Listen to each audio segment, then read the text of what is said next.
नमस्कार. Satara 7 star news चॅनलमध्ये आपले सहर्ष स्वागत आहे. दुःखाच्या काळात माणुसकीचा हात. येरळा नदी दुर्घटनेतील पीडित कुटुंबांच्या पाठीशी शिकलगार समाज ठाम. दुःखाच्या क्षणी धीर देणारा आधार हा कोणत्याही मदतीपेक्षा मोठा असतो, याची प्रचिती पुणे जिल्हा शिकलगार संघटनेने पुन्हा एकदा कृतीतून दाखवून दिली. खानापूर तालुक्यातील बाळवणी येथे येरळा नदीत घडलेल्या दुर्दैवी दुर्घटनेत शिकलगार कुटुंबातील निष्पाप मुलीचा मृत्यू झाल्यानंतर शोकाकुल कुटुंबांच्या मदतीसाठी पुणे जिल्हा शिकलगार संघटना धावून आली आहे. संघटनेच्या पदाधिकाऱ्यांनी पीडित कुटुंबांची प्रत्यक्ष भेट घेत त्यांचे सांत्वन केले, आर्थिक मदत सुपूर्द केली आणि संपूर्ण शिकलगार समाज हा त्यांच्या दुःखात खंबीरपणे सहभागी असल्याचा विश्वास दिला. दुर्घटनेमुळे कुटुंबावर दुःखाचा डोंगर कोसळला असताना संघटनेने दिलेली आर्थिक मदत ही केवळ रकमेपुरती मर्यादित न राहता मानसिक आधार, धीर आणि सामाजिक एकोप्याचे प्रतीक ठरली. संकटाच्या काळात एकमेकांच्या पाठीशी उभे राहणे हीच खरी समाजसेवा असल्याचा संदेश या उपक्रमातून समाजासमोर ठेवण्यात आला. यावेळी पुणे जिल्हा शिकलगार संघटनेचे अध्यक्ष हाजी सलीमभाई शिकलगार यांच्या प्रमुख उपस्थितीत उपाध्यक्ष दाऊदभाई शिकलगार, नजीरभाई शिकलगार, जाकीरभाई शिकलगार, जमीरभाई शिकलगार ओगलेवाडी, सिकंदर शिकलगार वेटा व त्यांचे सहकारी तसेच कोरेगाव तालुका अध्यक्ष रफिकभाई शिकलगार यांच्या नेतृत्वाखाली मोहम्मद अली शिकलगार सातारा, दिलावरभाई शिकलगार, दिलेर खान शिकलगार वाई यांच्यासह संघटनेचे पदाधिकारी, कार्यकर्ते आणि समाजातील मान्यवर उपस्थित होते. यावेळी संघटनेचे खजिनदार नजीरभाई शिकलगार, सचिव आशिफभाई शिकलगार, सल्लागार दाऊदभाई शिकलगार, प्रवक्ते जमीरभाई शिकलगार, सदस्य अब्दुल रज्जाक शिकलगार आणि सदस्य दस्तगीरभाई शिकलगार यांनी पीडित कुटुंबियांची विचारपूस करून त्यांना धीर दिला. संकटाच्या काळात दिलेला आधार हा केवळ आर्थिक मदत नसून तो माणुसकी, विश्वास आणि सामाजिक एकोप्याचे प्रतीक असतो, अशी भावना उपस्थितांनी व्यक्त केली. या प्रसंगी भविष्यातही समाजातील गरजू, आपत्तीग्रस्त आणि संकटग्रस्त कुटुंबांच्या मदतीसाठी पुणे जिल्हा शिकलगार संघटना सदैव तत्पर राहील, अशी ग्वाही पदाधिकाऱ्यांनी दिली. या संवेदनशील उपक्रमांमुळे पीडित कुटुंबाला आर्थिक मदतीसोबतच मोठा मानसिक आधार मिळाला. संघटनेच्या या समाजाभिमुख कार्याचे सर्व स्तरातून कौतुक होत असून दुःखाच्या क्षणी पुढे सरसावून दिलेला मदतीचा हात हीच खरी माणुसकी, अशी भावना उपस्थित नागरिकांनी व्यक्त केली आहे.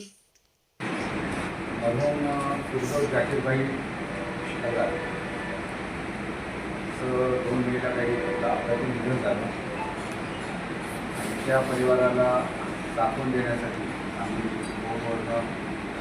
कार्यक्रमामध्ये त्यांच्या नातेवाईकाला साथून केलं होतं, परंतु इथे त्यांच्या घरी येऊन साथून देण्यासाठी आमचे पोलीस शिकलगार संघटनेचे सर्व पदाधिकारी आणि आम्ही इथे आलेलो आहोत.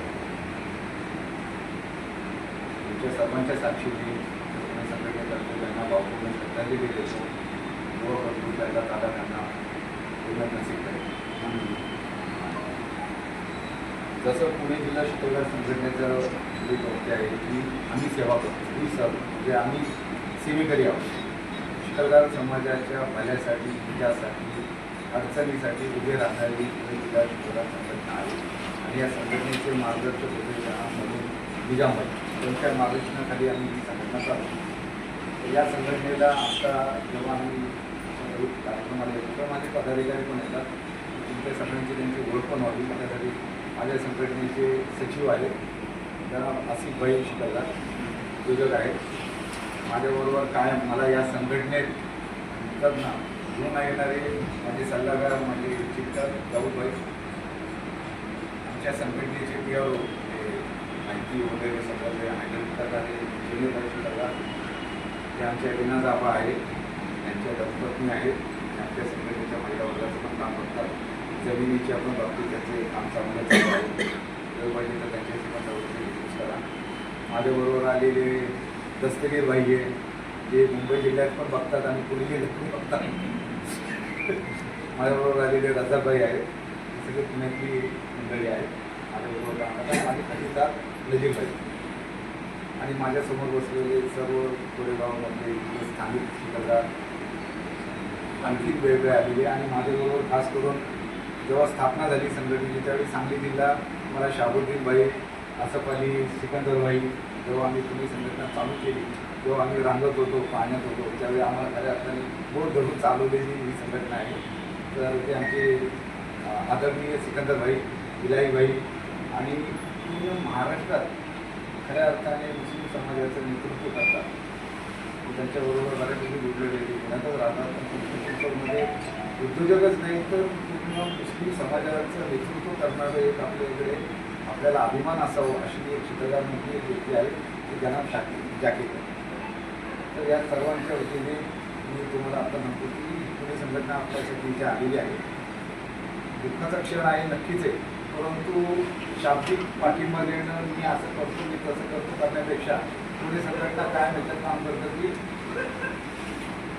त्या कुटुंबाला काय मदत करते. म्हणतात ना की 10वा होतो, 13वा होतो, 40वा होतो, नंतर कुटुंब त्याची जी काही मानसिकता असते त्या कुटुंबालाच ती सोचवली लागते. त्याच्यामागे त्यांचे जे कुटुंब आहे त्या मुलीच्या मागचं जे काही आहे त्यांचे लहान बंधू भगिनी असतील, त्यांची फॅमिली असेल, त्यांना एक मानसिक आधार आपण सगळेच देतो की आम्ही तुमच्याबरोबरच आहोत. जाकीरभाई पुणे संघटना निश्चितपणे तुमच्याबरोबर असणार आहे. तुम्ही जी काही राजकीय आपलं लिगली कायदेशीर जो लढा उभारणार आहात त्याच्यामध्ये आम्ही तुमच्याबरोबरच असणार आहे. परंतु पूर्ण पुढाची पातळी म्हणून आम्ही जसं पुढचे सावळीला एक इन्सिडेंट आला होता, तुम्हाला आठवत असेल की एका शिकलगार व्यक्तीला लिंचिंगमध्ये त्याचा मृत्यू झाला. आम्ही त्या घरी गेलो आणि आम्ही पुणे जिल्हा संघटनेसाठी त्यांना पण एक आर्थिक मदत दिली होती. त्यांच्या घरात त्यांच्या वडिलांच्या हातात आम्ही ती मदत केली होती की बाबा आम्ही तुम्हाला जे काही तुम्हाला याच्यातून योग्य आहे त्याचं तुम्ही करा, त्याची मुलं लहान होती वगैरे. तर आमचे पुणे जिल्हा शिकलगार संघटनेचे जे बाबतीचे जे आम्हाला निजामाईने शिकवलं, मला आठवतं की मी सातारा संघटनेमध्ये सुरुवातीला आम्ही 4 ते 5 वर्ष जोपर्यंत निजामाई होते ते कार्यक्रम व्यवस्थित चालू होता. जकात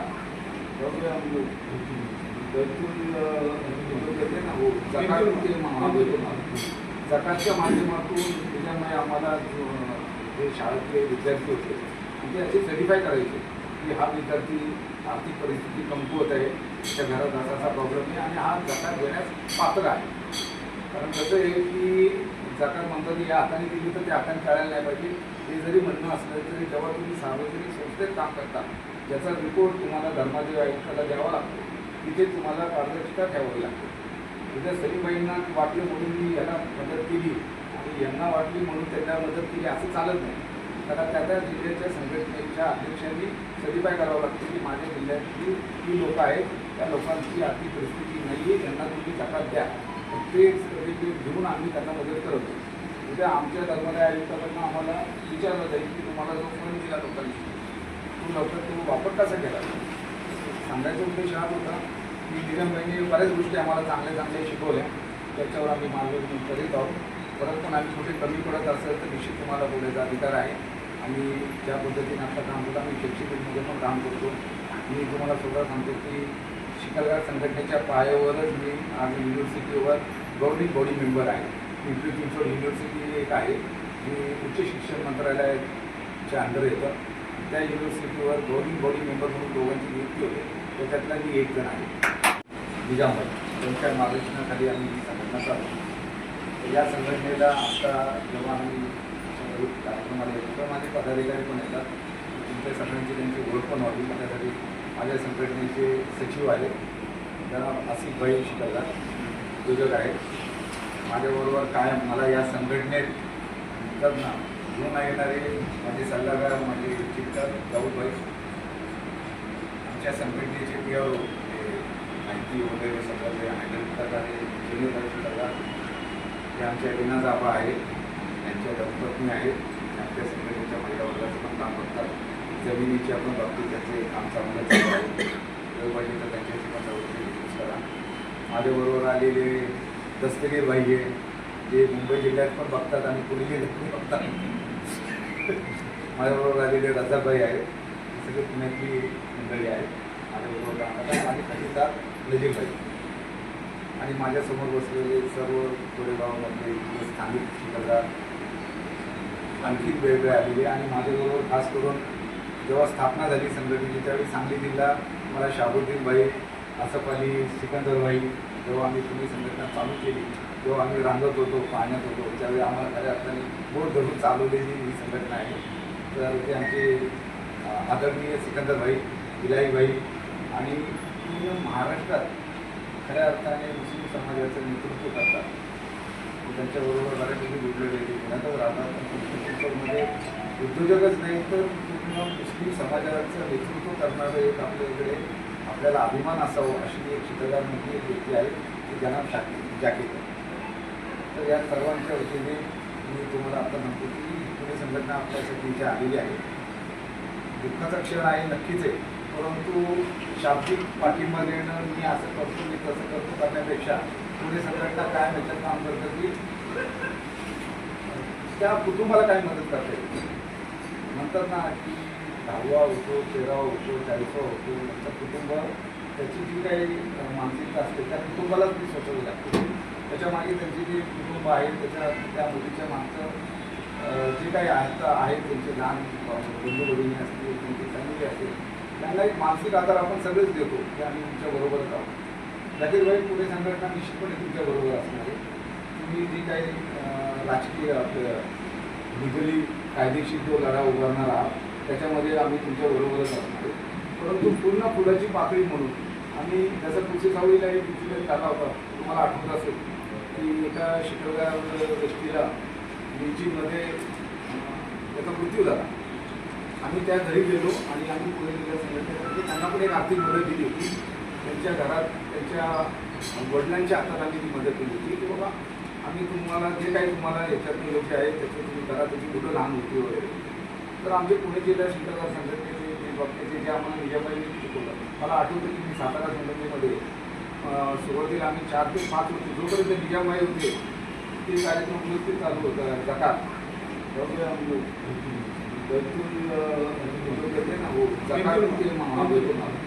जकातच्या माध्यमातून निजामाई आम्हाला जे शाळेतले विद्यार्थी होते ते असे सर्टिफाय करायचे की हा विद्यार्थी आर्थिक परिस्थिती कमकुवत आहे, त्याच्या घरात असा प्रॉब्लेम आहे आणि हा जकात देण्यास पात्र आहे. कारण कसं आहे की जकात म्हणतात की या हाताने दिली तर त्या हाताने टाळायला नाही पाहिजे. हे जरी म्हणणं असलं तरी जेव्हा तुम्ही सार्वजनिक संस्थेत काम करता त्याचा रिपोर्ट तुम्हाला धर्मादेव आयुक्ताला द्यावा लागतो, तिथे तुम्हाला पारदर्शकता ठेवावी लागते. उद्या सलीमबाईंना वाटलं म्हणून मी याला मदत केली आणि यांना वाटली म्हणून त्यांना मदत केली असं चालत नाही. कारण त्या जिल्ह्याच्या संघटनेच्या अध्यक्षांनी सर्टिफाय करावं लागतं की माझ्या जिल्ह्यातली जी लोकं आहेत त्या लोकांची आर्थिक परिस्थिती नाही आहे, त्यांना तुम्ही जकात द्या. ते सर्टिफिकेट घेऊन आम्ही त्यांना मदत करतो. उद्या आमच्या धर्मादाय आयुक्ताकडनं आम्हाला विचारलं जाईल की तुम्हाला जो फोन दिला लोकांनी तो लवकर तो वापर कसा केला. सांगायचा उद्देश हा होता की निजामबाईंनी बऱ्याच गोष्टी आम्हाला चांगल्या शिकवल्या, त्याच्यावर आम्ही मार्गदर्शन करीत आहोत. परत पण आम्ही कुठे कमी पडत असेल तर निश्चित तुम्हाला बोलायचा अधिकार आहे. आणि ज्या पद्धतीने आता काम करतो आम्ही शैक्षणिकमध्ये पण काम करतो. मी तुम्हाला स्वतः सांगतो की शिकलगार संघटनेच्या पायावरच मी आज युनिव्हर्सिटीवर गव्हर्निंग बॉडी मेंबर आहे.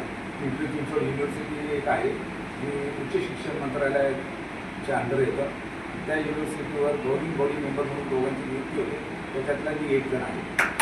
पण दुर्भाग्य असं आहे की शिकलगार समाजातलं मला काही कुठला विद्यार्थी पण आला नाही माझ्याकडे की मला तिथे, कारण तिथे ॲडमिशनचं असं की पुण्यातले तुम्हाला माहिती आहे डोनेशन तिथे तर 4 लाखाच्या खाली तिथं डोनेशन आहे. पण माझ्याकडे 1 किंवा 2चा कोटा आहे की जो 0 रुपयात मी तो देऊ शकतो शिकलगारांचा. बाकीसाठी मी काही बोलत नाही.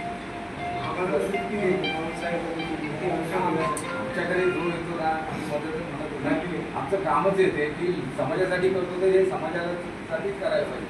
आज तुम्ही आम्हाला मोठं केलं, आम्हाला अध्यक्षपद दिले निश्चितपणे. तर हे आमच्या पूर्ण शिकलगार समाज सेवा संघातर्फे मी त्यांना एक छोटीशी मदत देऊ इच्छितो.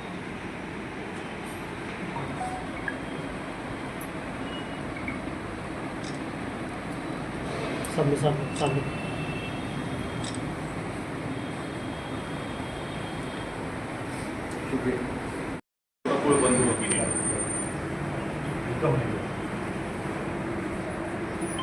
माणूस आला तर जाणारच आहे. अगोदर जाणं ही फार दुःखाची बाब आहे. आमची कन्या बिंदोष ग्रॅज्युएट झाली, आमचं खूप स्वप्न होतं, पण काळाच्या पुढे कुणाचं काही चालत नाही आणि त्यात नैसर्गिक देहांत झालेलं आहे आणि त्यासाठी आम्ही त्यांच्या कुटुंबाला भेटण्यासाठी आम्ही जे पूर्ण फुलाची पाकळी दिली फार कमी आहे, ती आयुष्यात पूर्णाली नाही, पण एक आठवण म्हणून पुणे शिकलगार संघटनेने आपल्याला काहीतरी मदत केली ना. शिकलगार संघटना ही मदत देणारी व्यक्ती आणि असणारे पदाधिकारी देखील उच्च शिक्षित आहे, त्यांच्याकडे जाण आहे, समाजाची जाण आहे, शिक्षणाची जाण आहे, अशी व्यक्तिमत्व इथे आहे. तसं आता शब्बीरबाईंचं मी उदाहरण सांगतो. शब्बीरबाईंनी सांगितलं की त्यांच्याकडं पिंपरी चिंचवड युनिव्हर्सिटीचं आज डायरेक्टरशिप संचालक पद शासनाने नियुक्त केले. असं पद आहे, हे व्यक्तिमत्व दाखवून देत नाही, पण त्याच्याकडे इतकं महत्त्वाचं पद आहे. पिंपरी चिंचवड पुणे संघटना ही आज एका इंजिनच्या मागे चालते, त्यांचा फार मोठा हात आहे. ते पण उच्च शिक्षणाचे मेकॅनिकल इंजिनियर आहे. शब्बीरबाईंचा मुलगा ज्यावेळेस पिंपरी चिंचवड इंजिनिअरिंग कॉलेजमध्ये शिकत होता, रफीकबाईंचा, तर त्यांच्या नॉन फ्री मिळत असल्यामुळे त्यांना फी आणि ॲडमिशनची अडचण झाली होती पुढील वर्षाला. तर त्यावेळी नेमकी माझी मुलगी तिथे लेक्चरशिप होती, तर सलीमबाईंना फोन आला. सलीमबाईंनी मला सांगितलं आणि माझ्या मुलीला म्हणजे आपलीला सांगितलं बाबा मी हे, आणि तिच्या बोलल्यावर ते थोडं ढकललं गेलं. एक 4-8 दिवस त्यांना सोडलं तिथे आणि ते झालं. वास्तविक म्हणजे आयुष्यातला फ्रॅक्शनल ऑफ सेकंड पण हा महत्त्वाचा असतो. त्यांनी मी काही जास्त बोलत नाही, कारण आज दुःखाचा दिवस आहे. आम्ही तुम्हाला भेटायला आहोत, आपल्यातर्फे आम्हाला सहानुभूती देणं गरजेचं होतं. सलीमबाईचं खूप दिवसापासून हे विचार झाले की आपण त्यांना भेटू, कारण सहानुभूती हे फार माणसाला एकतीत देणारी गोष्ट असते. आज या संघटनेतर्फे सलीमबाई, नजीरबाई, जमीरबाई, आसिफबाई, आणि नजीरबाई, विट्याहून सिकंदरबाई आहेत, जे एमपीचे अध्यक्ष छान काम करत आहेत. मंत्रिमंडळाच्या लेवलला जाऊन काम करण्याचे एक व्यक्तिमत्व आपल्याकडे झालेलं आहे. असे जाकीरबाई पासून यात बसणारे म्हणजे बहुतांशी लोक सगळे इंजिनिअरिंग फॅकल्टीमध्ये अभियंता आहेत. कारण ज्यावेळेस एक अभियंता लाईन मारतो ती सरळच लाईन आहे, हा त्याचा बघण्याचा उद्देश असतो, सरळ मार्गाने जाण्याचं काम करतात. तसे आमचे अध्यक्ष पण अभियंता आहेत, जाकीरबाई म्हणून सगळे बसलेले अभियंता आहेत. त्यांच्यातर्फे देखील आपल्याला काही शुभेच्छा देण्यात येत आहेत. आपल्याकडून पण काही अडचणी असतील आमच्या बाबतीत किंवा काही सांगण्याच्या गोष्टी असतील की आमच्यात सुधारणा हवी किंवा आपल्याला काही मार्गदर्शन पाहिजे. कारण मनुष्य हा विषयभर विद्यार्थी असतो. म्हणजे मी थोर आहे, मी MA केलं आहे किंवा मी मॅनेजमेंटमधला थोर झालो म्हणजे थोर झाला असं म्हणत नाही. आज योगायोगाने सिकंदरबाई आले, फार मोठी एक बाब सांगतो. त्यांचे कन्या जी 2 मुलं चिंचवडमध्ये ॲडमिट होते एकेकाळी. पुणे चिखलगार संघटनेचा मदत करण्याचा हात कसा आहे तुम्हाला सांगतो. सिकंदरबाईंचे जी मुलीचे 2 मुलं, एक छोटा मुलगा 8-9 महिन्याचा, एक मुलगी 3 वर्ष, दोघांना डेंग्यू झाला होता आणि चिल्ड्रन स्पेशलिस्टकडे ॲडमिट झाले असताना एक दिवशी अचानक रात्री 11 वाजता त्या डॉक्टरनी सांगितलं सिकंदरबाईंना की थोडीशी मुलाची शाश्वती म्हणजे थोडं डेंजरसमध्ये. सरांनी रात्री सलीमबाईंना फोन केला 11 वाजता, सिकंदरबाई मला फोन केला, नजीरबाई, आम्ही रात्री 11-11:30 वाजता हॉस्पिटलला गेलो. तो डॉक्टर चिल्ड्रन स्पेशलिस्ट ते थोडंसं म्हणजे त्याच्यात ज्ञानाप्रमाणे खूप काम केलं, पण थोडीशी मुलाला अडचण आहे असं म्हटल्यावर आम्ही इथून एक दुसरे डॉक्टर सचिन श्याम हॉस्पिटल आहे सूर्या म्हणून, ते माझे मित्र आहे बऱ्यापैकी, की त्या डॉक्टरना रात्री फोन केला 11-11:30 वाजता. सर म्हटलं असे नातेवाईकांचे पेशंट आहे, हे डॉक्टरला सांगते. मी त्या डॉक्टरला फोन दिला. त्या डॉक्टरने त्यांना धीर दिला की मी माझी ॲम्ब्युलन्स आणि मी डॉक्टर पाठवतो, ते दोन्ही मुलांना इकडे पाठवतो. बघा, एक डॉक्टरांकडे थोडंसं डेंजरसमध्ये आलेली केस होती, रातोरात ॲम्ब्युलन्समध्ये तिथे नेले. त्या दोन्ही पोरांना ट्रीटमेंट झाली. ते 9व्या-10व्या वर्षी दोन्ही खटाखट पोरं व्यवस्थित झाली. आज त्या पोरं शाळेत जातात, असं खेळत खेळत शिकत आहेत. त्यावेळेस आमच्या संघटनेकडून सलीमबाई म्हणा किंवा आमचे पदाधिकारी वेळोवेळी दररोज म्हणतात की आम्ही हॉस्पिटल व्हिजिट देत होतो. वास्तव डॉक्टरच्या हात आपण करू शकत नाही, आपलं ज्ञान नाही, पण एक समोर मोरल सपोर्ट देणं हे आमचं काम होतं. आम्ही जात होतो आणि त्यावेळी ज्यावेळेस त्या डिस्चार्जची वेळ आली त्यावेळी आम्ही सिकंदरबाई आणि त्यांचे जावई मुलीकडे बघितले, त्यांचे आनंदाने अश्रू येत होते. ही काय अचिव्हमेंट पाहिजे, ह्याच्या पुढे सांगा. आम्ही काही केलं नाही, फक्त अल्लाकडे दुवा मागितले. आमचे जेवढे प्रयत्न होते, जेवढे शक्य होतं तेवढं आम्ही त्यांना मदत केली. आज ते विटनेसला सिकंदर इथं बसले, ते आपल्या शब्दात बोलतीलच की सिकंदर संघटना किंवा पुणे संघटना कोणत्या परीने कोणत्या स्टेजला मदत करते ते तुमच्याकडे आम्ही थोडंसं सांगितलं. तेवढं म्हणून माझे 2 शब्द संपवतो.